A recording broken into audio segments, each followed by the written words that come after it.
Let me know what's up before I roll.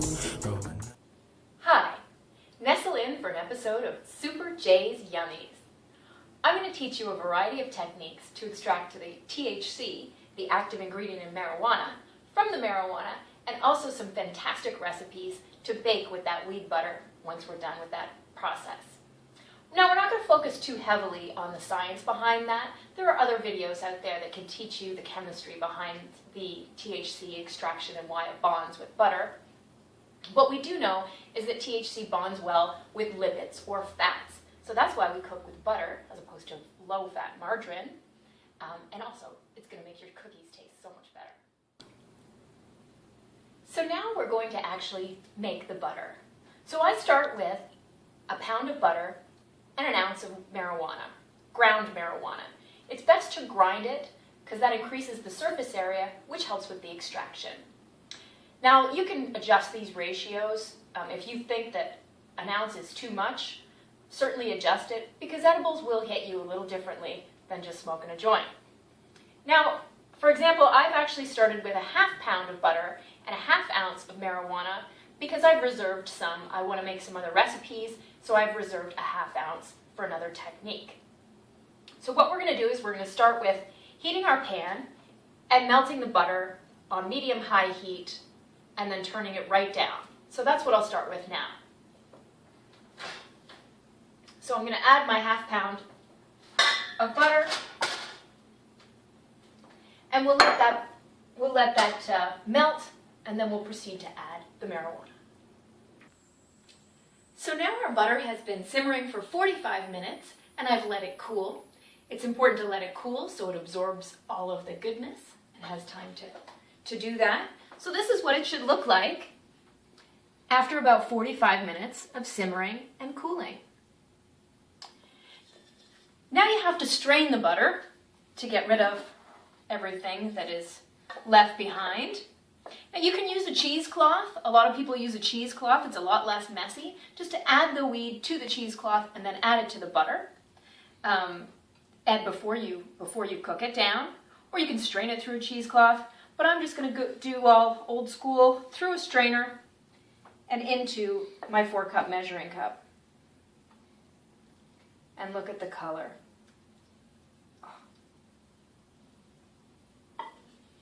Oh, that is pretty.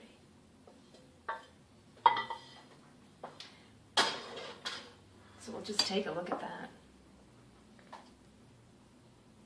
Beautiful color.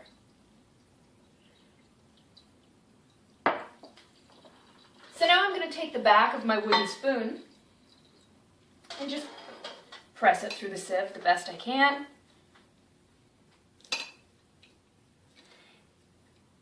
And now the rest of this bud, or I'm using quite a bit of shake, is pretty much useless. You can just pitch it. Sometimes I hold on to it because it does still have a little bit of butter in it, and I'll add it to another recipe where the weediness isn't such an impediment to your baking, like something that has a strong cinnamon flavor. But otherwise, you can just toss it. Now that the butter is cool, you can add it to your favorite recipe. You want to add it to a package where you just add butter and an egg. That's fine if you're in a hurry. But I'm going to add it to Super J's Special Extra Crispy Chocolate Chip Cookies. So in the bowl, I already have some of the ingredients. The ingredients will be up on the screen for you now. So I've got my light brown sugar, and I've got some vanilla, and the butter's about to go in. And I said that the butter was my second favorite ingredient. My first favorite ingredient would probably be the chocolate cream cheese, which it also gives it that crispy edges and that gooiness. And that's my next ingredient to go in. Oops. Making a mess. So then we're going to mix this up until it's nice and light and fluffy, and slowly add our eggs. So we're going to let this go for about 2 minutes and add our eggs one at a time.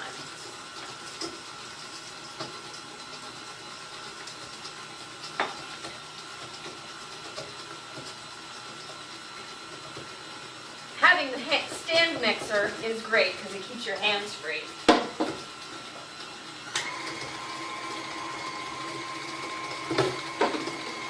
Once that's nice and light and fluffy, we'll slowly add our flour mixture. So we've got in some flour, some salt, and some baking soda in here. So you'll slowly add that in.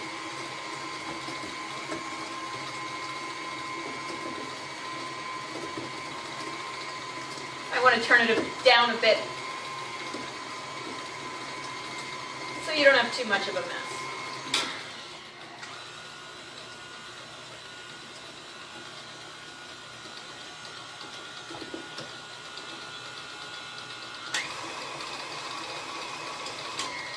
And the last step, whoops.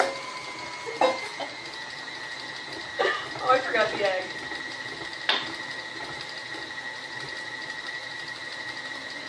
And the last step will be to stir in the chocolate chips once this is good and incorporated.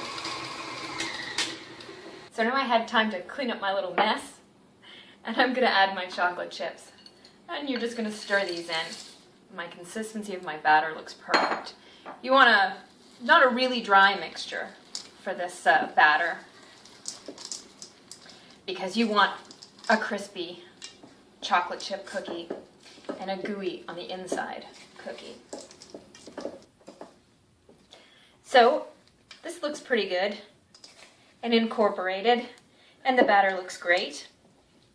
And I have to stop myself sometimes from dipping in to the batter. First of all, because it contains raw eggs.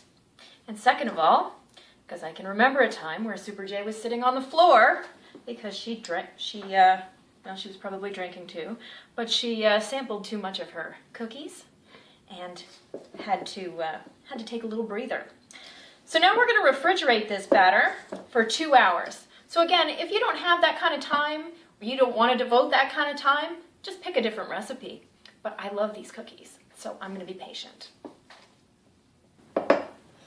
So now my batter has been refrigerating for 2 hours, and my oven is preheated to 375, and we're ready to scoop the cookies or the batter onto the tray. So I'm just using a tablespoon and doing tablespoon size cookies. This batter will make about 36 cookies. And they won't spread too much, so you don't have to leave too much of space between them. But that looks pretty good. And these are ready to go in the oven. So these little beauties just came out of the oven and they look perfect. One of my baking tricks is to turn my baked goods halfway through the cooking time so you get a nice even bake. And that's why these look so beautiful. So for a good old time, a half to 1 cookie is just fine. This batch is going to make 36 cookies, so you'll have plenty left over to freeze and enjoy later. Just make sure you label them so they don't get eaten unknowingly. So next time, I'm going to use a different method altogether, and I'm going to make some ooey gooey butter tarts. So tune in next time. For Super Js Yummies, I'm Super J. Let me know what's up before I roll my nut. Yeah. Let me know what's up before I roll my nut. I've been rolling up that reefer, got me high. I've been rolling.